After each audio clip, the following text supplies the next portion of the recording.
Right, well, hi everyone. My name is Jason, and I am a postdoc at the University of Michigan. Having said that, I am physically in Sydney, Australia right now. So that means that there's a very good chance that while you're watching this, I am enjoying being asleep. Ramtin, thanks for inviting me to give this asynchronous talk. I guess what we're going to be focusing on today is how we can take lessons from deep learning in order to train spiking neural networks. Now, I can appreciate that not everyone might know what a spiking neural network is and how it differs from a conventional neural network. So we can tackle this kind of like a tutorial. And I'll leave a few of our really interesting results that we've generated to the very end. Right. So a lot of questions in neuromorphic computing arise when we compare the brain versus deep learning and the backpropagation algorithm, because neural networks trained with deep learning, they're currently the state of the art in a lot of machine learning or data-driven applications. A lot of high-dimensional data sets in natural language processing and computer vision have all been kind of obliterated by the backprop algorithm. But then there is a bit of a limitation to all of this. Now you see GPT-3, if you're not familiar with it, it's an incredible language model developed by DeepMind a year ago. That cost 12 million US dollars, right? Just to train in power, in terms of the power consumption, in terms of the power bill that they had to pay. It clearly exceeds what the brain requires by many, many orders of magnitude, right? Now, if we were to instead train the brain on the world's most powerful supercomputer, or the Fugaku supercomputer, we can approximate the brain to have, say, 86 billion neurons, each of those with a fan out of, could be anywhere from 1,000 to 10,000 synapses. So we've kind of found an average of 7,000 synapses for each neuron. And we want to update our system at a millisecond precision, so 1,000 updates per second. So if we multiply that out, then we need a system that can operate on 600 petaflops, so 600 times 10 to, I think, the 15 floating point operations per second, right? Now, the world's most powerful supercomputer here, the Fugaku, can run 442 petaflops, and that's going to cost 30 megawatts to do so. So there's a little bit of a disparity there, especially when you account for the fact that the brain only needs something like 12 watts, whatever energy it takes to light a light bulb. So why not take the best of both worlds? Why not take biologically plausible neural networks, or those that can, neurons that can spike in the brain, and merge them with the performance of the backpropagation algorithm, right? That's the direction that I've taken. There is, of course, a complementary direction where we extract, I suppose, the brain's algorithm, such as Hebbian plasticity and all the variants of that, like spike timing dependent plasticity, STDP, and trying to train a neural network using that. But yeah, I'm focusing on how can we make a network functional. We know that the backprop algorithm already works, so let's use that instead. And one observation that we should make here as well is that with the brain, the neural circuit that makes up the brain is also the neural algorithm, right? And so we're not quite there yet in hardware. We're not quite sure how we can take, or how we can take a map of the brain and put that into hardware, partly because our technology isn't there, but also because we don't really have a map of the brain. So we are quite a fair distance away from here. So instead, that's why my goal is purely in functionality. I want to try and make spiking neural networks competitive with conventional neural networks here. Before we get there, let's ask why. So what's so good about the brain? And I think I can distill this down into what I've called the 3 S's, right? So firstly, spikes. Biological neurons interact via single bit spikes. And if you kind of think about it, a neuron here, there's an illustration of a neuron where you've got the neuron body, you've got all of the inputs, which are made up of the dendritic tree, where The output of the neuron is generally perceived to be the axon, and along that axon is where you generate an action potential, right? So if I was to take an electrode, if I was an experimentalist and I probed the brain and I put the electrode with a lot of high precision onto different parts of this neuron, let's say I probed the membrane here, right? What I would see is a fluctuation of voltage. I would see jumps and I would see decays. I would see noise. I would see a lot of ups and downs. But if I took that electrode, I moved it, let's say, more than 1 millimeter away from the soma, from the neuron body, I took it 1 millimeter away, then I wouldn't actually detect any of that anymore. All of that noise would be attenuated. All I would detect is either the axon at rest, where there is simply no activity, no electrical activity, or if the neuron was to be excited, I would measure this action potential, this sudden jump in voltage, right? And so neurons communicate with each other using action potentials. And in terms of electrical activity, this in digital circuits, this makes a lot of sense because we can represent that spike, that event, as a 1. If in neural coding studies, we approximate that action potential to a single 1 because we don't really care about the amplitude or the width of the action potential. I mean, they're all more or less the same with small variations, but in general, we only care about the fact that an action potential occurred. We don't care about the finer details. So whenever that action potential occurs, we represent that with a 1, and otherwise we say that there's just zeros, or the neuron is quiet. Now, in terms of a circuit, in terms of a microprocessor, this is really nice because if we take 1s and 0s and load them up onto a chip, operating on them is incredibly easy, especially when you compare that to high precision or floating point values, right? Because if I take a 0 and I multiply it by a weight or a parameter, then my output is just 0, right?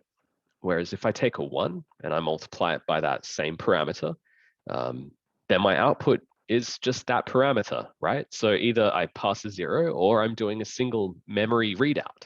So there's no carry propagation delay from multiplications. So it's all it's a simple process, right? And another really nice advantage here is that we're leaving all of that noise or that neuron body perturbation, we're leaving that to occur locally within the neuron body. But the moment we're looking at communication from neuron to neuron, that's when we move into this digital spike 0-1 domain. So layer to layer communication, which is conventionally quite an expensive task, has now been constrained to only communicating 1s and 0s rather than 32-bit or floating point values. So in terms of a circuit, spikes have a lot of advantages there. Now, the second S that I want to talk about is sparsity. Now, biological neurons spend most of their time at rest, setting most activations to be 0 at any given time, right? And I think I illustrated that in the previous slide. But just to drive that point home, if I take this vector, or this list of 0s and 7s, it's incredibly inefficient for me to read it out, right? If I say 0, 0, 0, blah, blah, blah, 7, there's a lot of redundancy there. It's far more efficient for me to describe it by saying we have a 7 at position 10 and a 5 at position 20, right? Condense down that explanation. Now, the advantage of this data structure is that memory is only going to increase as the number of non-zero elements increases. So that's another really nice computational advantage of how neurons communicate, of how neurons signal to each other. And I suppose the final advantage that I want to talk about is static suppression, also known as event-driven processing. So the sensory periphery, so our eyes, our nose, and our skin, etc., they only process information when there is new information to process. So if you think about it, this scene here, this scene that our retina is currently witnessing, we're suppressing all of this static background input. Any information that is unchanging is kind of stored there in memory, and our retina is able to be extremely efficient by only processing change. And so we can represent that computationally in the form of a sparse tensor filled with zeros wherever there's static input, and we replace our dynamic information, any information that is in motion, with a 1, right? And this is a sample taken from what's called a dynamic vision sensor, or a silicon retina, which might make more sense if I show you a video here. But if I film some motion using this event-driven camera, what's really nice is that every pixel is asynchronous, right? Every pixel is operating independently of one another, only firing whenever there is a change. And because of that, it means that most of your pixels, for a majority of the time, they're actually quiet. They're not firing. And by removing this global shutter that wants to read out an image at 25 frames per second or whatever frame rate you've got, instead of activating every pixel periodically, by keeping pixels quiet, you end up using far less power in a dynamic vision sensor when compared to a standard CMOS imager. And that lower power means that you can, I guess, buy more clock speed and get a higher speed out of your imager, which leads to this slow motion microsecond temporal resolution in this dynamic vision sensor. So that's a really nice advantage in terms of latency that also translates across to processing, to event-driven computation. So with that being said, I think that spikes are great. There's a lot of potential benefit that we can extract and apply them to neural networks. So with that said, let's take a look at how people are using spikes to actually train neural networks. And perhaps the most common or well-established or mature methods is to simply take an artificial neural network, train that, and then through some other optimization procedure, convert it into a spiking neural network. So what's good about that? Well, it's firstly the state of the art in most complex tasks using spiking neural networks. So if I want a really deep network, then this is probably going to work quite nicely for me.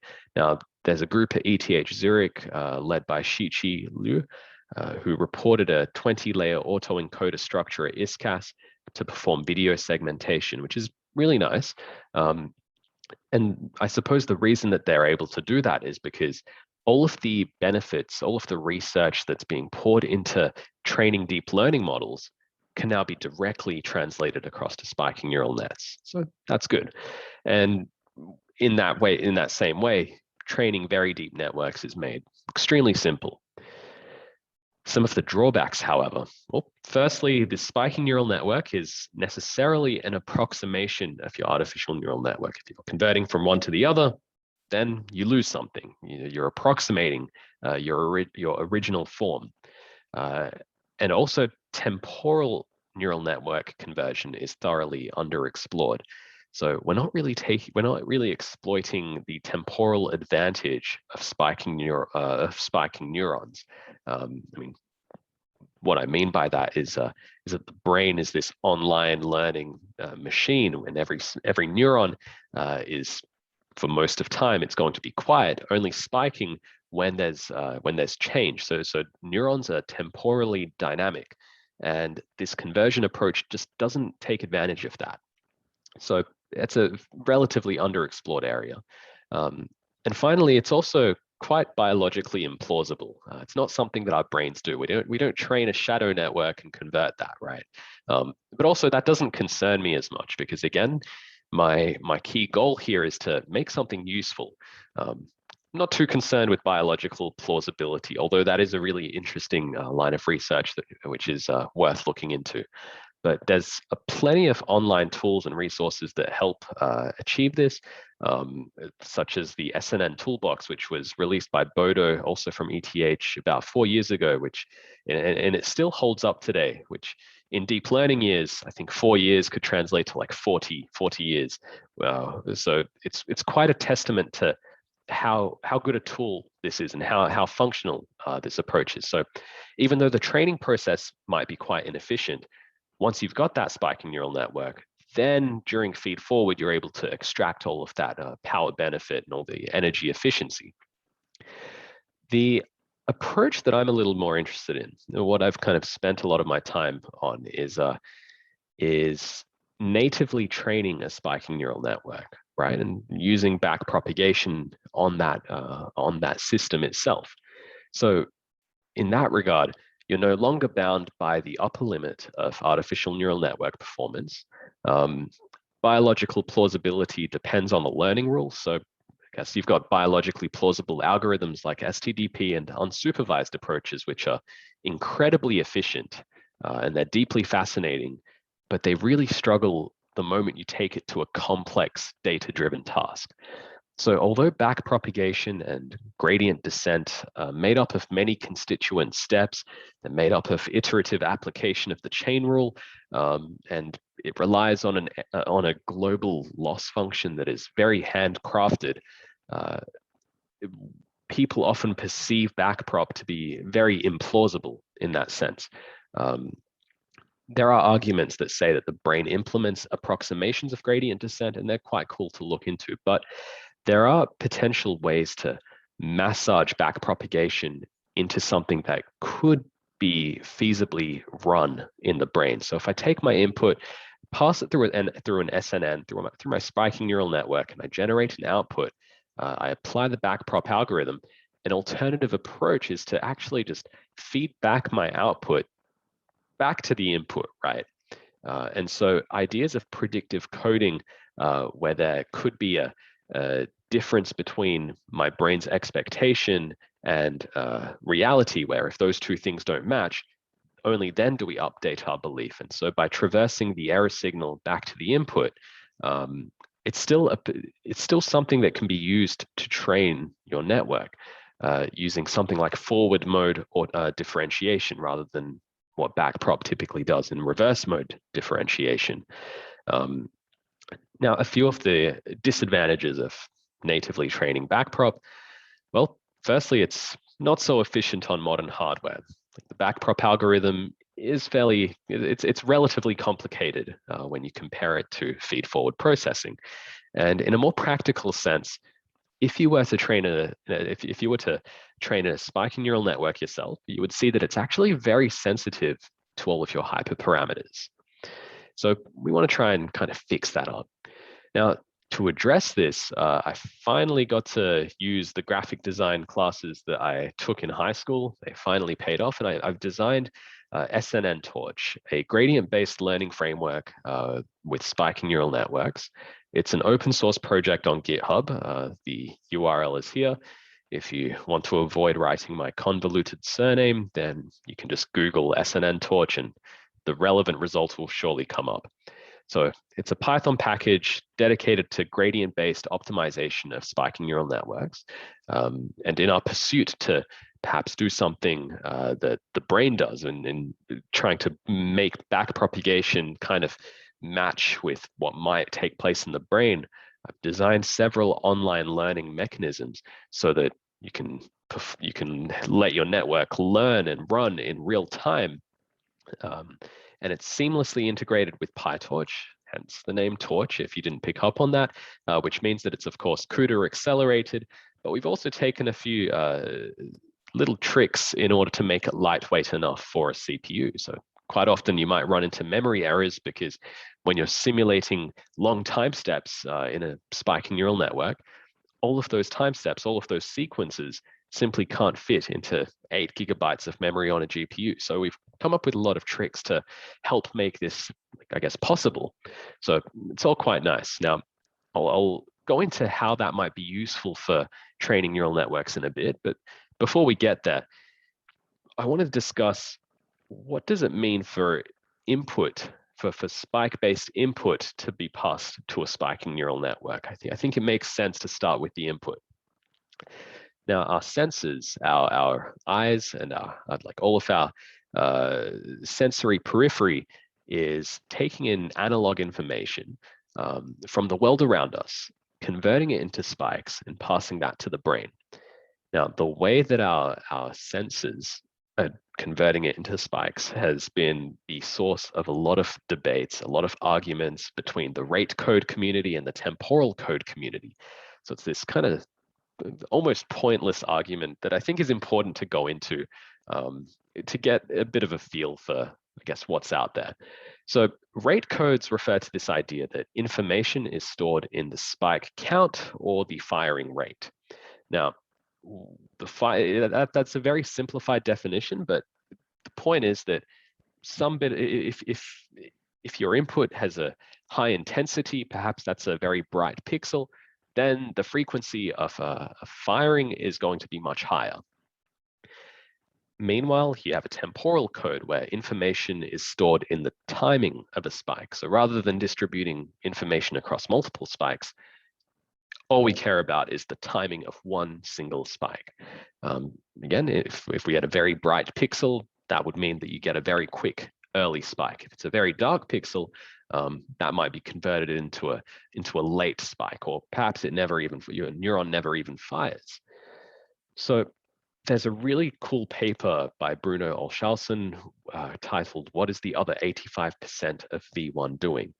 And by power and metabolism arguments, he conjectures that 85% of the brain must necessarily be using a temporal code. Because if information was encoded in multiple spikes, then that would just burn through all of the energy available to us. Our heads would literally fry because of the heating that would take place. So temporal codes seem to be the dominant mechanism within the brain. But there are some caveats to that. When we translate this over to a neural network, you'll find that a neuron will typically only learn as long as it's firing, right? A neuron will only learn if it's generating spikes. And that kind of matches a lot of the theories of underlying Hebbian plasticity. Neurons that fire together, wire together. So if they're not firing, then they're not wiring in a sense. So with that being said, rates are typically better for error and noise tolerance. And because they allow an error signal to backpropagate through a network, they also enable faster convergence when relying on the backpropagation algorithm. Meanwhile, temporal codes are, sure, they're more biologically plausible, but they're also far better for power efficiency and latency. So, of course, there's a bit of a trade-off here, just like anything else. Now, we've also got spike encoding at the output. So that handles what might be seen at the input. What do we do with the output? How do we train our network in order to generate output spikes? And what do those output spikes mean? So just for example, perhaps we project this number 7 from the MNIST dataset into our network. We repeatedly sample it across time. And at our output layer, we have several neurons. For MNIST, we would have 10 output neurons. Let's just say that this highlighted one, this orange neuron, is the correct class. If we were to train our network on a rate code, then we would run our network for X time steps. We would count up the number of spikes from each of these neurons and effectively measure the frequency or the average frequency for all of time from each neuron. And we would expect that this orange highlighted neuron has the highest frequency. And that would correspond to, I suppose, the correct class of neuron, whereas a latency code would only care about which neurons fires first. So that orange neuron should fire before all of the other neurons, right? So there is a bit of a dichotomy between input encoding and output encoding. Like I could have a rate-coded input matched with a network that is temporally trained. So people quite easily trip up on this concept, but yeah, the input and output kind of need to be segregated in order to decide what you want your network to do. So just as a bit of a visual example, if I take this static MNIST sample, I convert it into a spike train, then I count up the number of spikes. So this is a fairly poorly trained network. But over time, which is on the x-axis, and our output labels from 0 to 9 on the y-axis, you see that the number 3 is firing the most frequently. So this is a rate-coded network. Clearly, the number 5, I guess the network thinks that, hey, this number 3 kind of looks like the number 5. The neuron corresponding to 5 is also firing quite regularly. So you can imagine that the noise tolerance from a rate code is being exploited here in a sense because we have many spikes coming out. That allows the number 3 to take a lot of time to tell us that, hey, I am the number 3. Like this picture is what I correspond to. Whereas if we use the temporal code, even if the number 3 fired the most frequently, there's a very reasonable chance that the 5th neuron could fire first, and then we would be wrong. So temporal codes are not as error tolerant as rate codes, but still, it depends on what your ultimate goal is, right? So that's with respect to our inputs and our outputs and what we're trying to get the network to do. But then how do we generate a spike? What does it mean for a neuron to be a spiking neuron? And we can consider it like this. If we have a neuron, we've got our neuron body and we excite it using spikes, I suppose that if this neuron is sufficiently excited, then it triggers its own output spike, right? And because these spikes are very unlikely, because they're sparse, they're very unlikely to all arrive in precise unison, right? So that suggests that there must be some sort of temporal, some sort of sustained temporal delay, right? When a spike comes in at some time, the neuron kind of remembers that for a short period of time, and it integrates the effects of a distributed number of neurons. So how does that work? How does that operate? Well, this can be traced back to the leaky integrate and find neuron model, which was kind of, I suppose it can be traced back to 1907, where Louis Lepic in France, he was running simulations extracellularly on a frog muscle, on the fiber of a frog's leg, right? He was probing it with a hacked together current source, and he would gauge how long it took for the leg to twitch in response to current pulses of varying lengths and durations. And so he came to the conclusion that this neuron actually looks a lot like an RC circuit. So how does that work? Well, if you think about the physiological structure of a neuron, we have the neuron body, right? The neuron body is surrounded by an extracellular medium with a lot of ions, a lot of sodium ions, and it protects an intracellular medium, which also has a lot of ions, or I think a lot of potassium ions, amongst many others. And so you've got this insulator, this thin bilipid film that protects a conductive outside with a conductive inside. And so what do you get when you have a conductive material with an insulator and another conductive material? It's basically a capacitor, right? And this membrane is modulating the flow of ions into and out of the neuron. And so that's considered to be some sort of ion leakage. And if you have leakage of charge, then I guess that can be modeled using a resistor. So you've got a capacitor and you have a resistor. And so that is what leads you to this sort of simple leaky integrate and fire neuron. And if I was to be Louis Lepic here, injecting my current source, I would, I guess, model that with IN.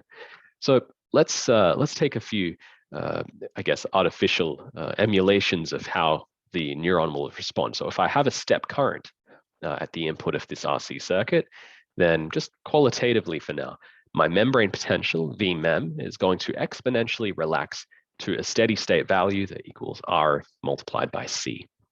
Now, if I was to clip my input, then suppose the initial exponential relaxation is causal. It's going to stay the same. And so that's going to approach the same way that it did before, and it will decay with a time constant of RC. Now, if I was to deliver the same amount of charge in a shorter period of time, then my input rise time would be much faster and my decay would just be RC. It would be the same. And I can keep repeating this experiment and approach the limit of this Dirac delta, which isn't physically possible, but it makes sense if you were to integrate the current input, because then you have a finite amount of charge delivered to this RC circuit, in which case you have a non-physical instantaneous jump in membrane potential followed by a decay, right?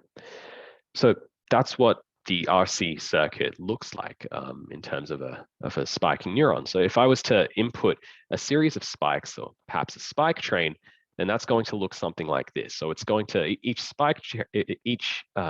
the onset of a single spike is going to be integrated and it's going to decay. So that's our integrate and that's our leaky. So we've got this membrane that's leaking charge back to its resting potential. Now, to make this compatible with a neural network, we need to discretize our membrane evolution, right?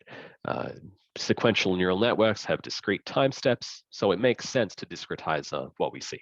And we can do that quite easily by modeling it as a recursive equation where the membrane potential at present time t is simply the previous time of voltage multiplied by some decay rate, beta, which is like a function of RC, of our resistance and capacitor. And that's going to be summed with our input current injection, right? So up until this sudden jump, our membrane potential is 0, but then that current is added and then it decays over time. Now, we've got the leaky, we've got the integrate. How about the fire? Well, simply implemented using a thresholding mechanism, where if we were to do the same thing, we apply a spike train, then our membrane potential is integrated, and the moment it hits the threshold, we get an output spike. And then at the same time, then the membrane potential will reset and I guess and repeat the process. So we kind of encapsulate that into our leaky, integrate, and fire neuron. And effectively what we do is replace every instantiation of an artificial neuron model with this spiking neuron, right? So if you want to visualize it in an alternative way, then as a recurrent neuron, then we take an input current, convert it into a potential, which is scaled by beta, and then at the next time step, we apply our next current input and see, has it exceeded the threshold here, which is represented by the subscript THR, pass it through a Heaviside step function where if the membrane is greater than the threshold, then you trigger a spike. If it's below the threshold, then it's just 0. And if not, then you just decay it and you keep on doing that. Now, we can represent this in an alternative form as an unrolled computational graph. I guess I've got snn.leaky just to indicate the syntax that would be used in SNN torch. But yeah, at time equals 0, we take our input current, pass it through our membrane potential, and in the absence of any further input, it's simply going to decay with beta, beta, beta, and perhaps you have sufficient input here to finally trigger a spike at t equals 3. So just hypothetically. But of course, because this is a neural network, we're trying to learn something. And what needs learning? Well, you've got a parameter w, which is linear. It's an affine transformation of some input x, right? So our goal is to generate some error signal and find the optimal value of w. And in a recurrent network, all of these values of w are shared. So it's equal over all of time, and all we do is perform an update or perform back propagation at the very end of our simulation. So we're trying to generate a global error function, some sort of objective. And I guess I'll try to be quick about this. But we have many options of how to train our spiking neural network. So for example, a cross entropy to the output spike rate, where we say that perhaps this neuron is the correct class and these two neurons are incorrect classes in a supervised learning algorithm. And hypothetically, let's say this guy is spiking it spikes 5 times over the full simulation, whereas these are 2 and 3 respectively. Now, the cross entropy rate is going to try and maximize the correct class and minimize the incorrect classes, right? An alternative method is to use the mean square error count loss, where you set a target spike count for correct and incorrect classes. So for example, perhaps I want my correct class to spike 4 times, and perhaps I want my incorrect classes to spike twice. In that case, I guess this neuron 1 is going to be happy, doesn't contribute to the error signal at all, whereas this is going to be suppressed just a little bit. So why might we do that? Why might we want incorrect neurons to fire a little bit? Well, in terms of backpropagation, I previously alluded to the fact that if there's no spiking, then you run into the risk of no more learning taking place. And so even if your incorrect classes fire at least a couple of times, or I guess how many ever times relative to your full simulation run, then you at least promote error backpropagation and some learning can continue to take place. Now, with the mean square error membrane loss, kind of cheating here now. Instead of looking at the spikes, we instead look into the hidden state, which is perceived to be a non-observable variable.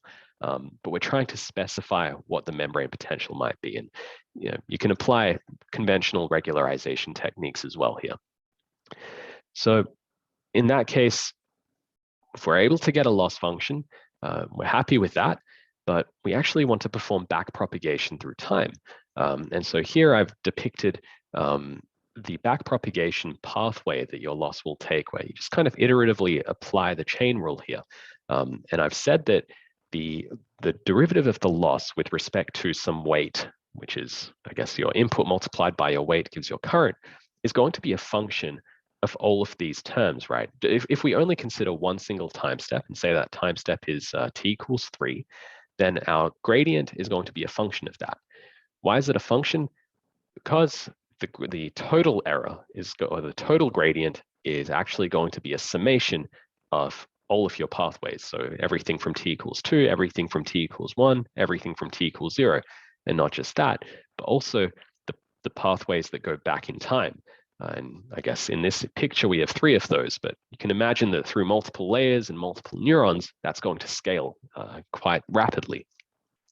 But if we get an understanding of what each of these terms mean, then I think we can start to generalize into how this will scale to something a little bit larger. So this first term, dl on ds, that's an analytical equation. All it takes is summing up spikes or playing some tricks. And so getting the derivative of the loss with respect to your spikes is an analytical problem and quite easy to address. This voltage and current relationship is linear. I mean, we're directly adding this current to the voltage. And so that evaluates to 1, right? That's quite simple.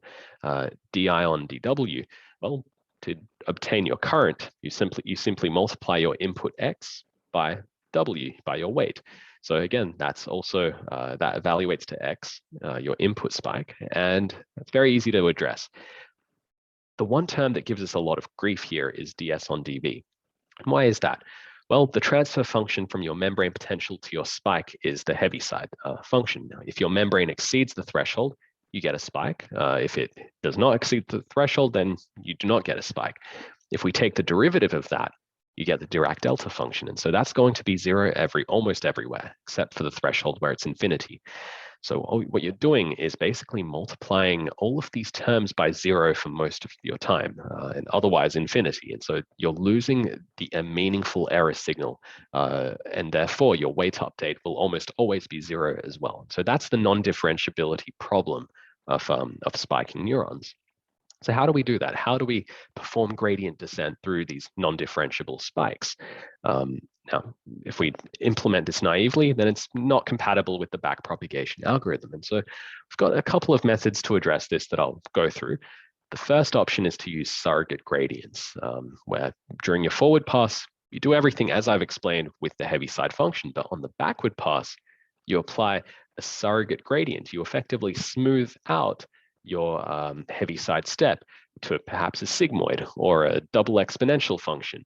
And that actually gets really nice results. And it can be kind of likened to quantization aware training, where your feed forward pass is quantized weights or quantized activations, and your backward pass is high precision. And that allows you to train really good neural nets on resource-constrained hardware.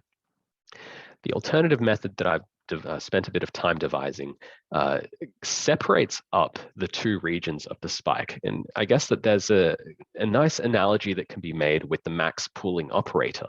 So let's say that we have an input matrix, A, B, C, D. Perhaps A has the highest value of the lot.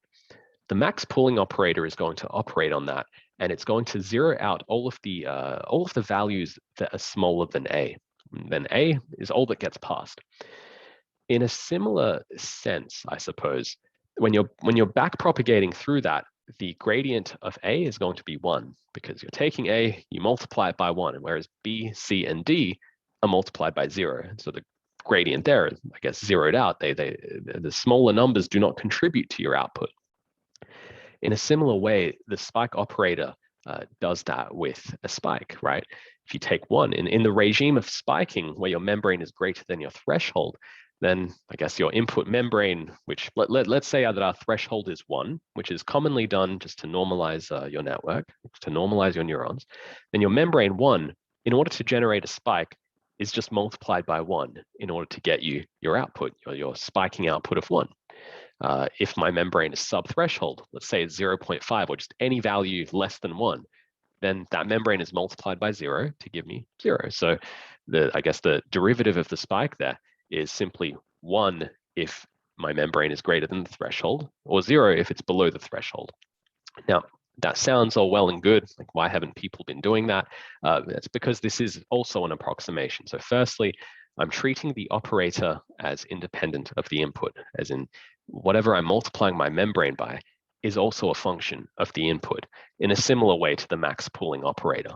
And secondly, the maximum membrane potential is treated to be the voltage. So I mean, even if my membrane potential was to exceed the threshold, I would still treat it as the operator to be 1. But this is actually a really nice result, because what we're saying is that the approximate derivative is 1 if it's greater than the threshold and 0 if it's less than the threshold, which is precisely equal to the occurrence of a spike. It's 1 if it's greater. You're calculating your gradient at the same time as your forward pass, and so that's really memory efficient, or computationally efficient. But it's also memory efficient because now you've got the sparse matrix, or the sparse vector of 1s and 0s, dominantly 0s. So you're replacing a floating point vector with, I suppose, a single bit sparse vector, which is really beneficial. Now, practically, it actually results in a very odd trade-off between the dead neuron problem, which arises because of we're still multiplying many of our derivatives by 0. So again, if there's no spiking, then there's very little learning taking place. But we're also alleviating, so yeah, the dead neuron problem has not been addressed here, but we do partially address the vanishing gradient issue, because if you think about it, this derivative very tightly resembles the derivative of the ReLU activation function. And that basically replaced sigmoid and tanh activations, because sigmoid would result, as your input would go towards positive infinity and minus infinity, the gradient of your sigmoid tends towards 0, and then you would get vanishing gradients in deeper networks, whereas ReLU does not suffer from that. So we address vanishing gradient at the expense of the dead neuron problem. But what we ended up doing was if you think about it, if you have a network and many of your neurons are perhaps not learning anything, then what's the easiest way to address that? Like, the first thing that came to my mind was to simply increase the capacity of your network, introduce more neurons, and perhaps even if it's only 10% of your total neurons learning anything, then I guess you can just expand your network by 10 times and see if you get equivalent results, and then prune those neurons away at the very end. So we tested this out on just a simple, fully connected network with one hidden layer. And on the right-hand column, we've got the current state of the art using similar or comparable architectures on the MNIST, Fashion MNIST, and Neuromorphic MNIST datasets. And I guess in all cases, we were able to get competitive or better results than current state of the art. In the case of Neuromorphic MNIST, basically comparable. These are averaged across 5 trials, and so the variance is fairly robust as well. Now, spike op is the gradient that I've described to you. Stochastic spike operator is everything I described to you, but with noise injection if the neuron is quiet. Leaky spike operator is kind of like the leaky ReLU activation, where rather than a 0 gradient, you have a small leakage, perhaps 0.1 or 0.2. And we did a parameter sweep on these things. And what we found was that the stochastic spike operator loved to inject noise in later layers. So here we had one hidden layer and then a final output layer. The output layer always loved to have some sort of leakage or some sort of noise, whereas earlier layers were not so interested in having that noise injection. And the hypothesis there is that, well, if you apply noise or if you apply some sort of signal or bias into the later layers, then that allows some sort of error signal to back propagate back to the start. Whereas if I clip the gradient at the very end of my network, then you're going to send a 0 back to early layers. And so these results actually kind of make good sense.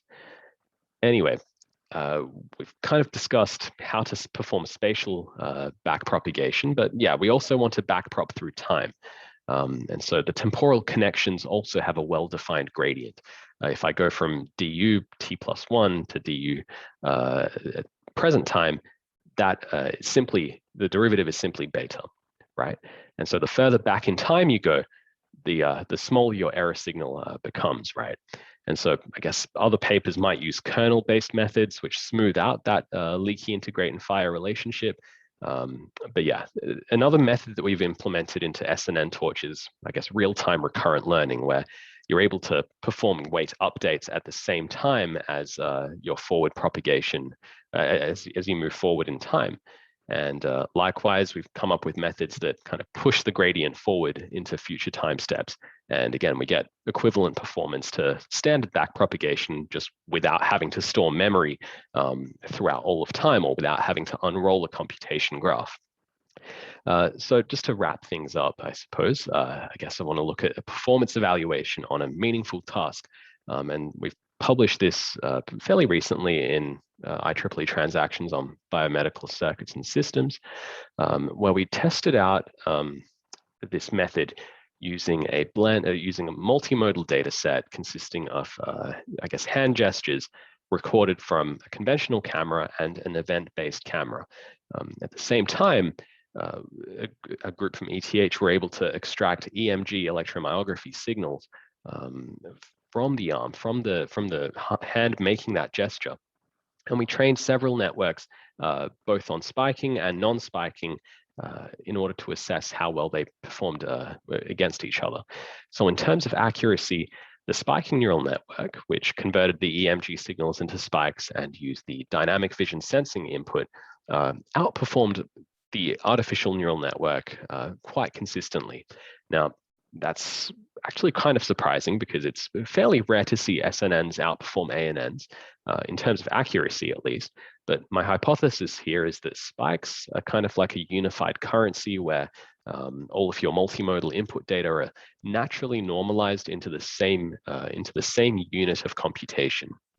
Now, of course, perhaps with more research and normalization techniques, you'd be able to get your artificial neural network to also match the SNNs. In terms of energy and delay, well, the spiking neural network kind of unsurprisingly surpassed the NVIDIA Jetson Nano, which is processing an 8-bit, using 8-bit computations by, I guess, an order of, by 2 to 3 orders of magnitude on an academic research SNN chip called Morph-IC, developed by Charlotte Frenkel, and also on Intel's neuromorphic Loihi chip. So I guess it's kind of, it's quite uncontroversial as to spiking neural networks' ability in the energy domain. I guess just to give a bit of context to all of this, what got me onto spiking neural nets? Well, I guess originally I'm a chip designer by training, working on memristors. And so if any of you are familiar, I was doing a lot of work on, I guess, bit-line current summation techniques and trying to figure out how to optimize these circuits. So I guess if you're accumulating, if you're doing matrix vector multiplications using analog or high precision signals, Well, you've got to inevitably turn that analog current into something digital, into a digital voltage that the rest of your circuit can make sense of. And to do that, you use high precision ADCs, analog to digital converters. And so all of the benefits that we were seeing by using memristor arrays was actually largely offset by these ADCs. So just for a bit of I guess something quantitative, the ADCs were occupying 80% of chip space and 90% of the total power consumption. And it was a highly noise-prone circuit. So a lot of these benefits derived from RRAM are just totally offset. So instead, if we do spike-based processing, then I conjecture that resistive RAM is far better suited for that. Spikes are digitally represented by pulses, so we're still multiplying our inputs by our weights, but we get rid of current summation and we can replace all of your ADCs just with current sense amplifiers instead, which is quite nice. So if you want to dive into spiking neural networks and training them a little bit deeper, then I've got some tutorials online. I guess you could just find that quite easily by typing in SNN Torch tutorials. Just like to thank several people here, including my supervisor, Wei Lu, and as well as contributors to the SNN Torch repository. And this project was SNN Torch was supported by the Ada Center and the Forest Research Foundation. So I guess that because I'm probably asleep right now, if you have any questions, you can either direct them to Ramtin, who can pass them on to me, or feel free to email me at jasonesh@umich.edu. You can check out the SNN Torch project online. A lot of interactive tutorials, which make things quite intuitive as well. So yeah, thanks a lot for your time. Have a good weekend.